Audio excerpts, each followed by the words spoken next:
বাচ্চাদের কি অবস্থা লাট থেকে এখনো তিনটা অপারেশন বাকি আছে। আমার বাচ্চা আর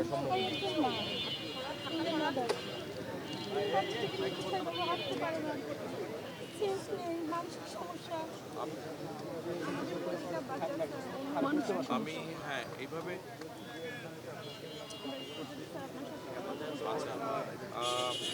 করেছেন। তো আমরা সেই রিটটার বাস্তবায়ন চাচ্ছি। অলরেডি আপনার এটা কোর্টে হচ্ছে, ফার্স্ট একটা হিয়ারিং গেল।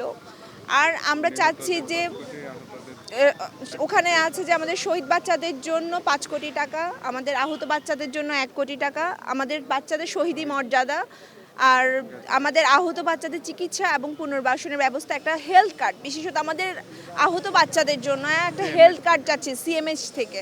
কারণ হচ্ছে কি, আমরা আসলে দাঁড়ে দাঁড়ে ঘুরছি, আমরা যেখানে যাচ্ছি সব ডোর ক্লোজ হয়ে যাচ্ছে। কিন্তু দেখেন, সবাই ভুলে গেছে আমাদের বাচ্চারা, একটা সুস্থ সবল বাচ্চা স্কুল ছুটির সময় একটা বিমান পড়লো আমার বাচ্চার উপরে, সব কিছু ডিস্ট্রয় হয়ে গেল, আমাদের লাইফ ডিস্ট্রয়। আমার মেয়ে বাচ্চা, আমার এমের ভবিষ্যৎ কি?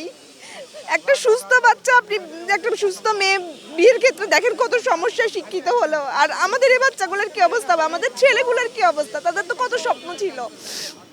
সব কিছুই আমাদের বাচ্চারা, শারীরিক বলেন মানসিক বলেন, সব কিছুই ওরা সব দিক থেকেই ওরা ক্ষতিগ্রস্ত।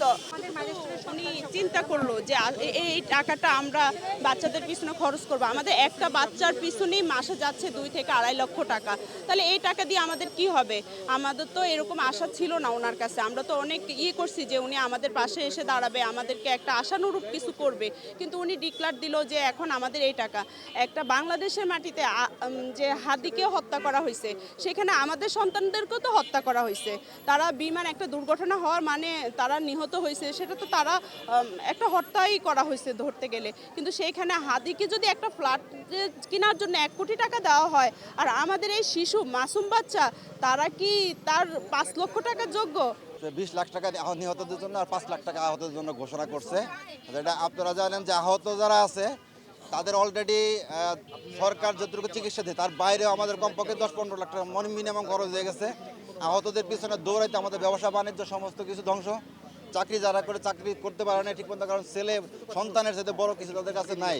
রহমান সাহেব বলছেন উনি আমাদের স্মারকলিপি পড়বেন এবং আমাদের সাথে যোগাযোগ করে আমাদের সাথে বসার ব্যবস্থা করবেন, আমাদের কথা শুনবেন।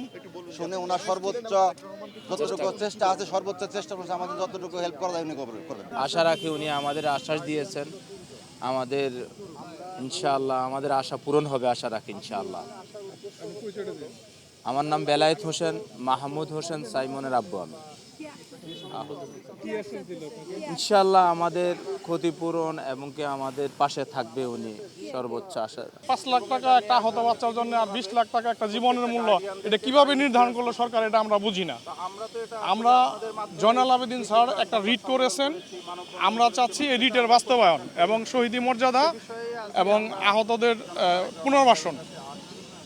এখন সর্বশেষ আমরা জনাব তারেক রহমান স্যারের কাছে আসছি। উনি একটা আশ্বাস দিয়েছে, উনি বলেছে যে আমাদের সাধ্যমতো ওনাদের সাধ্যমতো চেষ্টা করবে এবং পরবর্তীতে উনি আমাদের সাথে সাক্ষাৎ করবে। স্বাভাবিকভাবে সবার জীবনে বিপদ আসে, আমার জীবনে অনেক অনেক বিপদ আসছে। এখন ধৈর্য ধরতে হবে, ধৈর্য ধরা ছাড়া তো উপায় নাই। মন ইনশাআল্লাহ একটা উপায় বের হবে, দেখি কি করা যায়। তো আমি একটু ধৈর্য ধরেন, একটু সময় দেন, আমি দেখি। জি স্যার,